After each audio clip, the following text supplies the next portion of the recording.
हरे कृष्णा सभी को। बच्चों इस वीडियो सीरीज में हम बात करने वाले हैं इंपॉर्टेंट न्यूमेरिकल इंपॉर्टेंट क्वेश्चन जो कि प्रीवियस ईयर में आ चुके हैं और इस बार आने के चांसेस हैं। और मोस्ट इंपॉर्टेंट पार्ट एमसीक्यू। हम सबको पता है कि हमारे पास 2021 बोर्ड में 50% वेटेज एमसीक्यू का है, तो उसकी प्रैक्टिस कहां करोगे? तो बच्चों यहां पे मैं आपको एमसीक्यू की प्रैक्टिस करवाऊंगा। इंपॉर्टेंट क्वेश्चन मैं आपको दूंगा, इंपॉर्टेंट एमसीक्यू आपको बताऊंगा जो कि 2021 बोर्ड में आपके आ सकते हैं केमिस्ट्री में। ये सीरीज हमारे पास चैप्टर वाइज होगी और वीकली आएगी। आपको हर वीक एक चैप्टर के इंपॉर्टेंट क्वेश्चन, इंपॉर्टेंट एमसीक्यू आपको ऐसे ही बताऊंगा। और बच्चों इस पीडीएफ का जो लिंक होगा मैं डिस्क्रिप्शन बॉक्स में दे दूंगा, आप जाके वहां से डाउनलोड कर सकते हो। और इसका आंसर की आपको डिस्क्रिप्शन बॉक्स में नहीं मिलने वाला, आपको उसके लिए जाना पड़ेगा टेलीग्राम ग्रुप पे। अब बच्चों बिना किसी देरी के वीडियो को शुरू करते हैं। बच्चों स्क्रीन पे देख पा रहे हो class 12 chemistry chapter 1 solid state में से एमसीक्यू, साथ में वन वर्ड आंसर और मोस्ट इंपॉर्टेंट न्यूमेरिकल्स कौन कौन से आ सकते हैं और पीछे आए हुए हैं उसके बारे में हम बात करेंगे। देखते हैं पहला क्वेश्चन हमारे पास क्या है। तो पहला क्वेश्चन हमारे पास है, what type of stoichiometric defect is shown by ZnS? Zinc sulphide में कौन सा स्टोइचियोमेट्रिक डिफेक्ट देखने को मिलता है? तो यहां पे हमारे पास जिंक सल्फाइड में फ्रैंकल डिफेक्ट देखने को मिलता है। क्यों? क्योंकि जिंक और सल्फाइड जो हमारे पास सल्फर है, इसका जो साइज होता है कैटायन और अनायन का जो साइज डिफरेंट अगर होता है तो यहां पे हमारे पास फ्रैंकल डिफेक्ट देखने को मिलता है। तो इसका आंसर हमारे पास क्या हो गया? तो Frenkel defect. One word answer है, बस आप लिख दो फ्रैंकल डिफेक्ट, आपके 1 मार्क्स पूरे पक्के हो जाएंगे। नेक्स्ट क्वेश्चन हमारे पास है, out of KCl and AgCl which one show Schottky defect and why? अब ये क्वेश्चन 1 मार्क्स में आता है, 2 मार्क्स में आपका आएगा नहीं, भले वाई यहां पे आ चुका हो। अब इसमें से जो KCl है और AgCl में से जो शॉर्टकी डिफेक्ट शो करता है वो हमारे पास है KCl, पोटेशियम क्लोराइड। इसमें हमारे पास शॉर्टकी डिफेक्ट शो करता है। क्यों? क्योंकि यहां पे कैटायन और अनायन का साइज सिमिलर है और इसी कारणवश ये जो हमारे पास KCl है ये शॉर्टकी डिफेक्ट शो करता है और AgCl हमारे पास क्या करता है? तो फ्रैंकल डिफेक्ट शो करता है due to difference in size of cation और अनायन। और बच्चों इसके आंसर की मैं आपको डिटेल में वहां पे लिख के दे दूंगा। अब यहां पे लिखना पॉसिबल नहीं है इस पीडीएफ में, क्योंकि मेरे पास वो ग्राफिक पैड नहीं है। आपको बस यहां पे मैं डिस्कस कर रहा हूं और इसके बाद हम बोर्ड पे भी डिस्कस करने वाले हैं न्यूमेरिकल। ओके, तो बने रहिए इस वीडियो के एंड तक। नेक्स्ट बात करते हैं क्वेश्चन नंबर 3 की, why does ZnO appear yellow on heating? जब हम इसको हीट करते हैं जिंक ऑक्साइड को तो ये हमारे पास येलो कलर शो क्यों करता है? बिकॉज ऑन हीटिंग ZnO, अगर हम बात करें ZnO को अगर हम हीट करते हैं तो यहां पे हमारे पास ऑक्सीजन रिलीज हो जाता है और इसी कारणवश ये जो हमारे पास जिंक है वो येलो शो करता है। अगर मैं आपको यहां पे अगर लिखने के लिए बताऊं तो आप यहां पे लिखोगे on heating it loses oxygen and turn yellow. अब बढ़ते हैं क्वेश्चन नंबर 4 के ऊपर, name the defect in the following crystal. इस क्रिस्टल में कौन सा डिफेक्ट आपको देखने को मिल रहा है? तो ध्यान से अगर आप देखोगे इसका स्ट्रक्चर तो ये हमारे पास जो 2 बॉक्स है ये एम्प्टी है। अब अगर यहाँ पे देखें तो यहाँ पे मतलब खाली क्या क्या है, तो यहाँ पे हमारे पास Y नेगेटिव अनायन कैटायन। नेक्स्ट अगर हम देखें तो कैटायन, तो यहाँ पे हमारे पास कैटायन मिसिंग है और नीचे अगर हम देखें तो एक हमारे पास अनायन मिसिंग है। तो जब भी सेम नंबर ऑफ कैटायन और अनायन मिसिंग होते हैं तो वहां पे हमारे पास शॉर्टकी डिफेक्ट होता है। जब भी हमारे पास सेम नंबर ऑफ कैटायन और अनायन मिसिंग होते हैं तो हमारे पास कौन सा डिफेक्ट होता है? तो स्टोइचियोमेट्रिक डिफेक्ट में हमारे पास शॉर्टकी डिफेक्ट निकल के आता है, जिसे हम अगर हम देखें नॉर्मल में तो उसे वैकेंसी डिफेक्ट भी बोलते हैं। तो यहां पे आपका आंसर क्या होगा? तो शॉर्टकी डिफेक्ट और 1 मार्क्स आपके पूरे हो गए। नेक्स्ट बात करते हैं क्वेश्चन नंबर 5 और क्वेश्चन नंबर 6। इसमें हमें मॉलिक्यूलर फार्मूला निकाल के देना है, तो इसके लिए मैं आपको ये नेक्स्ट जब हम बोर्ड पे भी हम बात करेंगे तो आपके लिए क्वेश्चन नंबर 5 और क्वेश्चन नंबर 6 हम बोर्ड पे समझ लेंगे। बात करते हैं क्वेश्चन नंबर 7 की, विच of the following favour the existence of substance in solid state? Solid state में ये कौन सी चारों कंडीशन में से वो कौन सा कंडीशन जो कि फेवरेबल है? तो अगर बात करें वीक कोहेसिव फोर्स, तो किसी 2 एटम के बीच में अगर वीक फोर्स हुआ तो क्या वो सॉलिड फॉर्म में होगा? तो नहीं जी, बिल्कुल नहीं हुआ। तो ये ऑप्शन हमारे पास गलत हो गया। हाई टेम्परेचर, अगर किसी 2 मॉलिक्यूल के बीच में हमारे पास हाई टेम्परेचर हुआ, अगर वहां पे ज्यादा एनर्जी दे दी तो खुद ही ब्रेक हो जाता है, ये भी हमारे पास फेवरेबल नहीं है। नेक्स्ट बात करते हैं लो टेम्परेचर। तो अगर किसी भी एटम में किसी भी 2 एटम के बीच में अगर लो टेम्परेचर होता है तभी जाके वो सॉलिड फॉर्म करता है। तो यहां पे हमारे पास जो आंसर जो करेक्ट ऑप्शन होगा वो है low temperature. High thermal energy भी यहां पे गलत ऑप्शन है। नेक्स्ट बात करते हैं cation are present in interstitial site. अगर कैटायन इंटरस्टिशियल साइट पे प्रेजेंट होता है तो उसे हम क्या बोलेंगे, तो इसे हम बोलते हैं फ्रैंकल डिफेक्ट। क्या बोलते हैं, ध्यान से सुनो, जब भी हमारे पास कैटायन इंटरस्टिशियल साइट पे आ जाता है तो इसे हम बोलते हैं फ्रैंकल डिफेक्ट। ये होता क्यों है, तो यहाँ पे हमारे पास कैटायन और अनायन के जब साइज में डिफरेंट आता है तो इसी कारण जो कैटायन है वो इंटरस्टिशियल वॉइड में चला जाता है और इसको हम बोलते हैं फ्रैंकल डिफेक्ट। ये हमारे पास स्टोइचोमेट्रिक डिफेक्ट के अंडर ही आता है। नेक्स्ट बात करते हैं total number of tetrahedral void in a face centred unit cell. अगर हम बात करें फेस सेंटर्ड यूनिट सेल में जो नंबर ऑफ एटम होते हैं वो होते हैं भाई साहब 4। अब 4 एटम हमारे पास हो गए तो टोटल नंबर ऑफ हमारे पास जो ऑक्टाहेड्रल वॉइड आते हैं वो आता है n और टेट्राहेड्रल वॉइड हमारे पास आता है 2n। क्या हमारे पास जो ऑक्टाहेड्रल वॉइड हमारे पास आता है n और टेट्राहेड्रल 2n। तो अगर हम यहाँ पे देखें तो यहाँ पे हमारे पास n हमारे पास कितना हो गया, तो हमारे पास 4 हो गया। टेट्राहेड्रल वॉइड कितना हो गया, तो 4 इंटू n 4 इंटू 2, तो हमारे पास आंसर आएगा 8। डन। आपके लिए यहाँ पे हमारे पास जो नेक्स्ट क्वेश्चन आ रहा है वो है the percentage of empty space in body centred cubic arrangement is.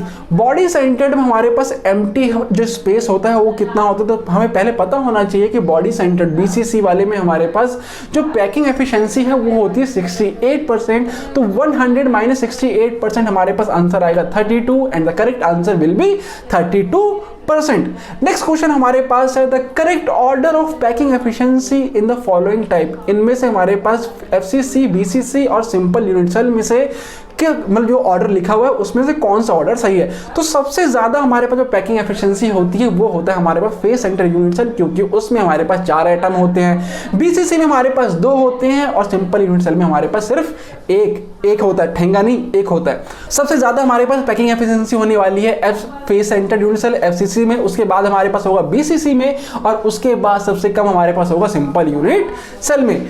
Okay, तो यहाँ पे हमारे पास करेक्ट आंसर क्या हो गया, बी। नेक्स्ट बात करते हैं question number 12 the edge length of unit cell in term of radius of sphere constituting face centred, body centred and simple unit cell. तो इसमें हमारे पास कौन सा रिलेशनशिप, कौन सा हमारे पास ऑप्शन ठीक होगा। तो पहले अगर हम बात करें तो face centred unit cell FCC में हमारे पास a = 2√2r होता है। तो यहाँ पे हमारे पास जो पहला ऑप्शन है वही हमें दिख रहा है कि यहाँ पे हमारे पास जो फेस सेंटर्ड में a = 2√2r होता है और बाकी किसी में ये है नहीं। नेक्स्ट देखते हैं यहाँ पे ऑप्शन ठीक है कि नहीं। तो हमारे पास बॉडी सेंटर में हमारे पास a = 4, हमारे पास 4r/√3 होता है और सिंपल में a = 2r होता है। तो यहाँ पे हमारे पास जो करेक्ट आंसर हो गया वो क्या हो गया बच्चों, तो पहला आंसर हमारे पास सही हो गया। नेक्स्ट बात करते हैं क्वेश्चन नंबर 3 की in which of the following arrangement octahedral void are form. इनमें से कौन सा मतलब किस में ऑक्टाहेड्रल वॉइड फॉर्म होते हैं। तो बीसीसी और सिंपल यूनिट सेल में ऑक्टाहेड्रल वॉइड फॉर्म नहीं होते। तो हमारे पास फेस सेंटर्ड में हमारे पास ऑक्टाहेड्रल वॉइड होते हैं। और नेक्स्ट अगर बात करें एचसीपी एक्टाहेड्रल क्यूबिक पैकिंग, इसमें हमारे पास ऑक्टाहेड्रल हमारे पास है तो इसमें भी हमारे पास ऑक्टाहेड्रल वॉइड बनते हैं। इसके लिए हमारे पास जो अरेंजमेंट चाहिए होता है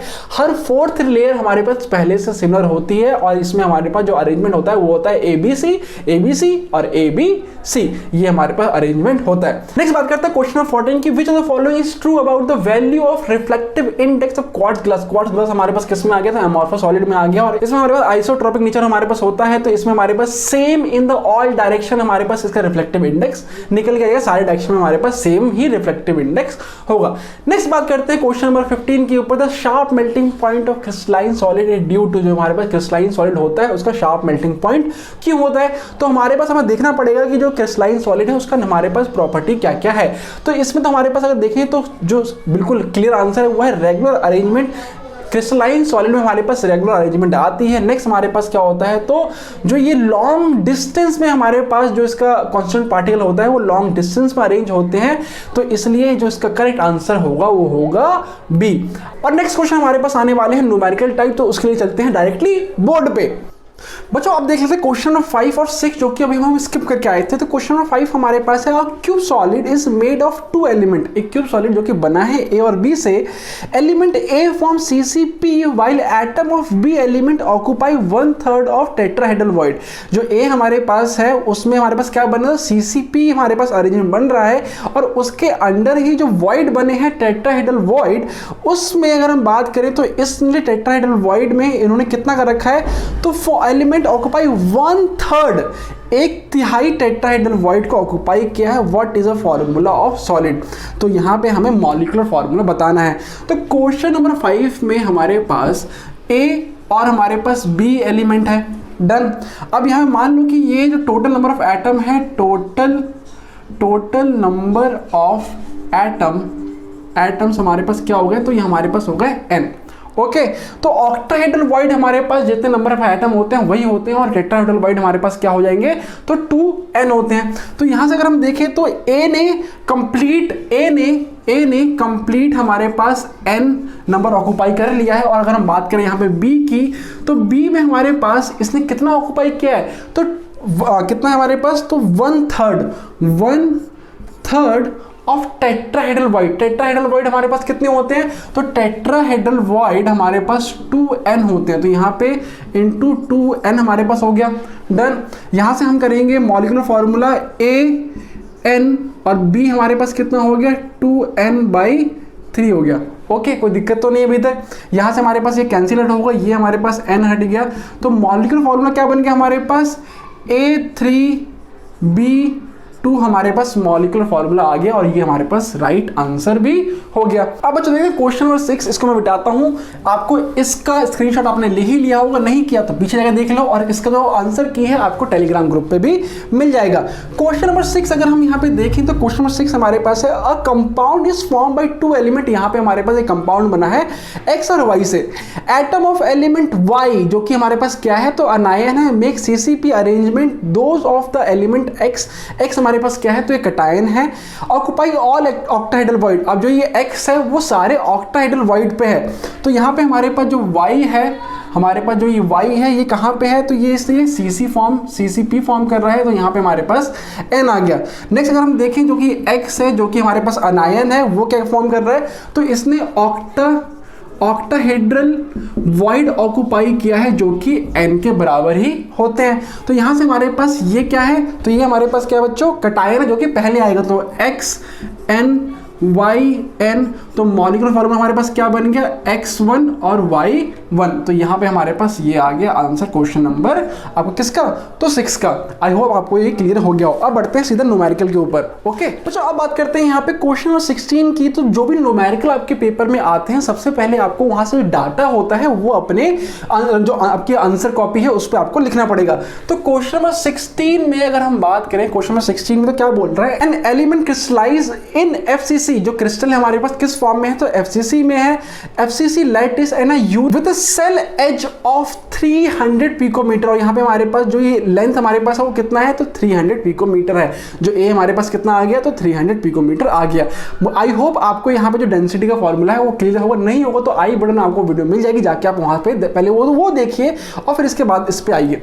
the density of element is, जो डेंसिटी हमारे पास है वो 10.8 ग्राम पर सेंटीमीटर क्यूब है। Calculate the number of atom present in 108 gram of element. 108 gram of जो अगर हम बात करें एलिमेंट में, तो उसमें नंबर ऑफ एटम कितने होने वाले हैं?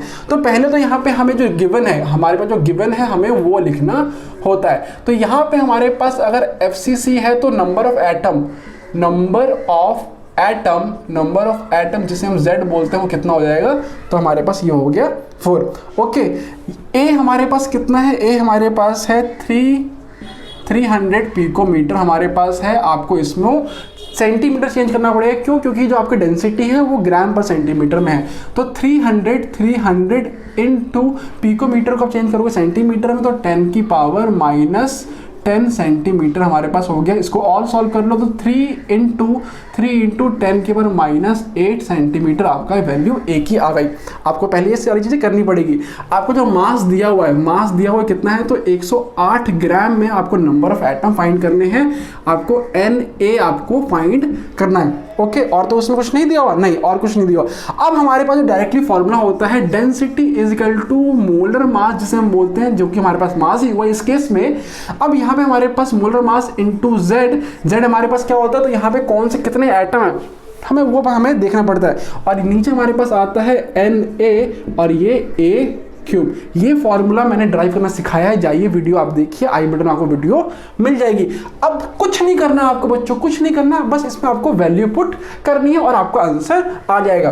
तो यहाँ से हमारे पास जो ये मास है 108 आपका आ गया इनटू जेड। जेड क्या हमारे पास FCC है ना, तो यहाँ पे आपका आ गया 4। नेक्स्ट अगर हम बात करें तो आपको ये फाइंड ही करना है, तो आपका यहाँ पे हमारे पास एन ए इधर कर दो, और डेंसिटी हमने ये लिखना भूल गए, डेंसिटी हमारे पास कितना है, तो 10 पॉइंट डेंसिटी कितना है 10.8 ग्राम पर सेंटीमीटर क्यूब आपका है। तो ये आपका डेंसिटी नीचे आ गया, तो यहाँ पे आपका कितना आ गया, तो 1 ये इतना इंटू हमारे पास A3 कितना आ जाएगा हमारे पास, तो 3 इंटू 10 की पावर -8 हमारे पास ये आ गया -8 का क्यूब। डन, इसको आप सॉल्व करोगे 108 इंटू 4 अपॉन 10.8 इंटू क्यूब कितना हो बच्चों, ध्यान से सुनो, क्यूब हमारे पास तो 27 हमारे पास आ गया इंटू 10 की पावर -24।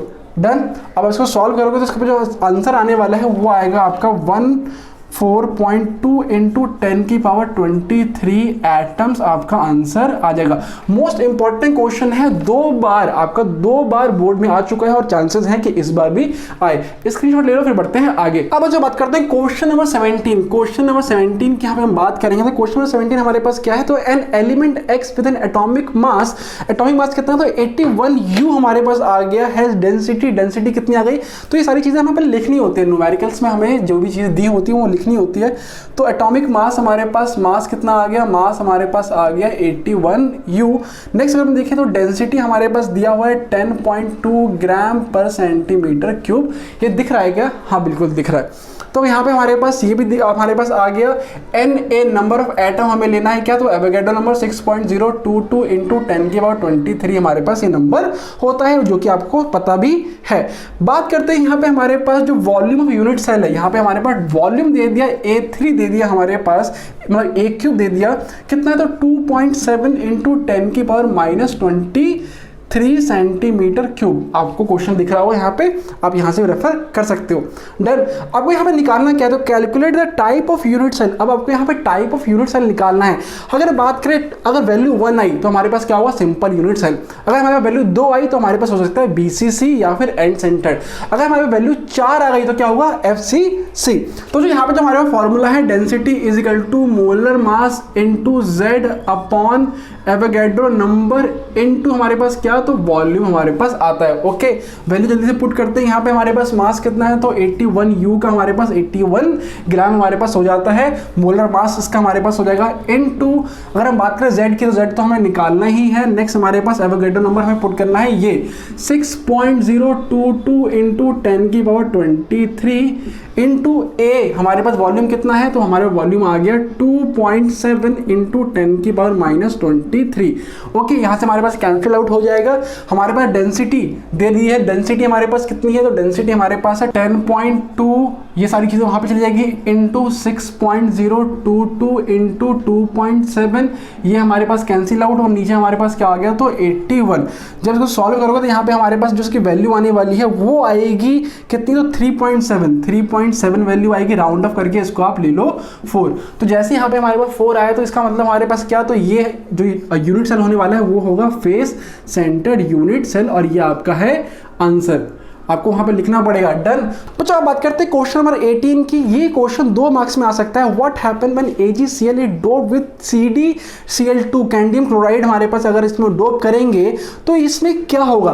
तो यहाँ पे देखो Ag plus Cl negative, Ag plus Cl negative, Cl negative, Ag plus Cl negative, Ag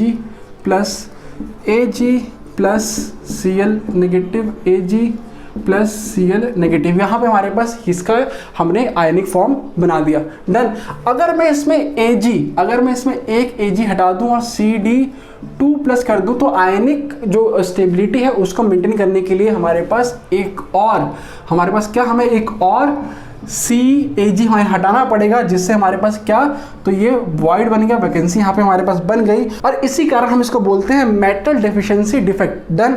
इसका हमारे पास आंसर क्या हो जाएगा, तो ये शो कर रहा है मेटल डेफिशिएंसी डिफेक्ट, और आपको ये बना के भी दिखाना होगा पेपर में। नेक्स्ट बात करते हैं क्वेश्चन नंबर 19 की, what type of defect is shown bye NaCl। NaCl के जरिए कौन सा डिफेक्ट शो करता है स्टाइचियोमेट्रिक डिफेक्ट में। तो यहाँ पे NaCl में अगर हम बात करें स्टाइचियोमेट्रिक डिफेक्ट की, तो इसमें हमें शो करता है शॉर्टकी डिफेक्ट, और वही अगर हम बात करें नॉन स्टाइचियोमेट्रिक डिफेक्ट की, तो यहाँ पे हमारे पास होता है कटायन एक्सेस डिफेक्ट। क्या, कटायन एक्सेस डिफेक्ट, क्योंकि यहाँ पे जो हमारे पास Na है, हमारे पास सोडियम है, उसका साइज छोटा होता है, और इसी कारण ये वाइड में भी चला जाता है, जिससे हमारे पास कटायन के जो वैल्यू, जो हमारे पास कटायन का नंबर है वो ज्यादा हो जाता है, और इसलिए ये नॉन स्टाइचियोमेट्रिक डिफेक्ट में कटायन एक्सेस डिफेक्ट भी शो करता है। अब बात करते हैं क्वेश्चन नंबर 20 की, an element crystalline in BCC। BCC हमारे पास लेटेस्ट स्ट्रक्चर है विद सेल जो सेल एज है वो हमारे पास 3 × 10⁻⁸ सेंटीमीटर डेंसिटी हमें दे दी गई है। हमें कैलकुलेट करना है मोलर मास, हमें पता करना है। तो क्वेश्चन नंबर 20, अब मैं बार बार यहाँ पे गिवन चीजें नहीं लिखूंगा, डायरेक्टली फॉर्मूला पुट करेंगे और आंसर करेंगे। आपको पर पेपर में हमेशा गिवन चीजें लिखनी है, फॉर्मूला यूज लिखना है, और उसके बाद वैल्यू पुट करनी है। तो फॉर्मूला हमारे पास क्या था, डेंसिटी इज इक्वल टू हमारे पास क्या, तो मोलर मास या फिर mass into Z, number of atom जिसे कहते हैं, Na इनटू वॉल्यूम। ये फॉर्मूला तो आपको याद हो ही जाना चाहिए, 3 मार्क्स में बहुत बार आया हुआ भी है। नेक्स्ट बात करते हैं, यहाँ पे हमारे पास जो डेंसिटी हमें दिया हुआ है पेपर, मतलब क्वेश्चन में डेंसिटी हमें दिया हुआ है, कितना है, अरे कितना डेंसिटी है भैया, तो डेंसिटी हमारे पास है 6.89 हमारे पास डेंसिटी है। यहाँ पे मास दिया हुआ है, तो बिल्कुल हमें कैलकुलेट करना है, मोलर मास ही हमें कैलकुलेट करना है, इनटू Z हमारे पास क्या है, तो BCC बोल दिया है, तो Z हमारे पास क्या हो जाएगा, तो Z हमारे पास हो गया 2, क्योंकि BCC में नंबर ऑफ एटम कितने हो जाते हैं, तो 2 हमारे पास होते हैं। एवोगैड्रो नंबर इन्होंने बोला है कि कौन सा लेना है, तो 0.622 × 10⁻23 हमने यहाँ पे एवोगैड्रो नंबर ले लिया। और वॉल्यूम भी हमें यहाँ पे दिया हुआ है, वॉल्यूम हम निकाल सकते हैं, क्यों, क्योंकि जो A है हमारे पास, जो एज लेंथ है वो दे दी गई है 3 × 10⁻⁸ हमारे पास सेंटीमीटर, ये हमारी वैल्यू आ गई। अब इसको हम सॉल्व करेंगे, तो Z हमारे पास, Z हमें यहाँ पे 2 हमारे पास लेना है, हमें निकालना है ये। तो मोलर मास हमारे पास जो मास है वो कितना आ जाएगा, 6.89 इंटू हमारे पास 6.022 इंटू 10⁻23 इंटू इसका क्यूब 27 हमारे पास हो गया, इंटू 10⁻24 और अपॉन हमारे पास हो गया 2। डन। इसकी वैल्यू जब सॉल्व करोगे तो इसकी वैल्यू हमारे पास आ जाएगी, टोटल हमारे पास जो वैल्यू आएगी वो आएगी 56 ग्राम पर मोल, आपका इसका वैल्यू आ गया, मास हमारे पास आ गया। डन। बहुत ही इजी न्यूमेरिकल आते हैं इसके ऊपर, आप आसानी से कर पाओगे। बात करते हैं यहाँ पे हमारे पास नेक्स्ट क्वेश्चन की, क्वेश्चन नंबर 21, जल्दी से पढ़ लो, इसको मिटाते हैं फिर बढ़ते हैं आगे। क्वेश्चन नंबर 21 बहुत ही बार आ चुका है और मुझे लग रहा है कि इस बार भी आ सकता है। क्वेश्चन नंबर 21 हमारे पास क्या है, क्रोमियम क्रिस्टल इन BCC स्ट्रक्चर। BCC स्ट्रक्चर हमारे पास है, तो जो Z है कितना हो गया, तो 2 हो गया। इसमें हमारे पास जो एज लेंथ हमारे पास है वो है 300 पिकोमीटर, इसको हम सेंटीमीटर में चेंज कर लेंगे। नेक्स्ट हमारे क्या करना है, तो फाइंड डेंसिटी। हमें डेंसिटी, क्वेश्चन नंबर 21 में हमें डेंसिटी पता करनी है, जो कि हम कैसे करेंगे, तो डेंसिटी का फॉर्मूला लगाएंगे। क्या होता है जल्दी बताओ, डेंसिटी का फॉर्मूला हमारे पास होता है मास into Z into Na into volume हमारे पास होता है। मास यहाँ पे हमारे पास क्वेश्चन नंबर इसमें दिया हुआ है, मास कितना है, तो 52U है, तो यहाँ पे हमारे पास 52 हमारे पास आ गया। Z हमारे पास कैसे निकालेंगे, तो BCC में हमारे पास नंबर ऑफ एटम कितने होते हैं, तो हमारे पास 2 होते हैं। एवोगैड्रो नंबर हम यहाँ पे लेंगे 6.022 इंटू 10⁻23 इंटू वॉल्यूम हम कैसे निकालेंगे यहाँ पे, तो 300 पिकोमीटर को हम करेंगे सेंटीमीटर में चेंज, तो 10⁻10 हमारे पास आ जाएगा। इसका आप करोगे क्यूब। अब इसको आपको दिखाना पड़ेगा वहाँ पे सॉल्व करके, तो यहाँ पे मैं आपको डायरेक्टली आंसर बता देता हूँ। इसका जो हमारे पास डेंसिटी का जो आंसर आने वाला है वो आएगा 6.19 ग्राम पर सेंटीमीटर क्यूब। सॉल्व करके आप देख सकते हो, मैंने पहले ही सॉल्व करके आंसर निकाला हुआ है ताकि हमारा टाइम वेस्ट ना हो। अब बात करते हैं यहाँ पे क्वेश्चन नंबर 22 की, what type of stoichiometric defect is shown by AgCl। AgCl हमारे पास जो सिल्वर क्लोराइड है इसमें कौन सा डिफेक्ट देखने को मिलता है, तो यहाँ पे हमारे पास फ्रैंकल डिफेक्ट मिलता है। क्यों मिलता है, तो size of cation is smaller than अनायन। जब भी कटायन का साइज छोटा होता है अनायन से तो ये हमेशा फ्रैंकल डिफेक्ट ही शो करेगा। क्वेश्चन नंबर 2 हमारे पास है, calculate the efficiency of packing in case of metal crystal for simple unit cell. तो इसके लिए मैंने पहली वीडियो बना रखी है, जाके आप देख सकते हो। इसका जो आंसर आने वाला है वो आएगा 52.4%। तो ये तो हमारे पास हो गई एक वर्कशीट कंप्लीट। ऐसी वर्कशीट आपको वीकली मिलने वाली है, एवरी सैटरडे आपको मतलब अभी हमने चैप्टर 1 किया, नेक्स्ट वीक को आपको मिलेगा चैप्टर नंबर 2 और फिर ऐसे हम अपना काम करते चलेंगे। आई होप आपको ये जो सीरीज मैं चला रहा हूं आपको बेनिफिट करे, आपको इससे अच्छे मार्क्स स्कोर करने में बेनिफिट हो। अगर आपको इससे बेनिफिट हो तो लाइक करना ना भूले, अपने दोस्तों के साथ जरूर शेयर करिएगा। मिलते हैं अगली वीडियो में, तब तक के लिए हरे कृष्णा।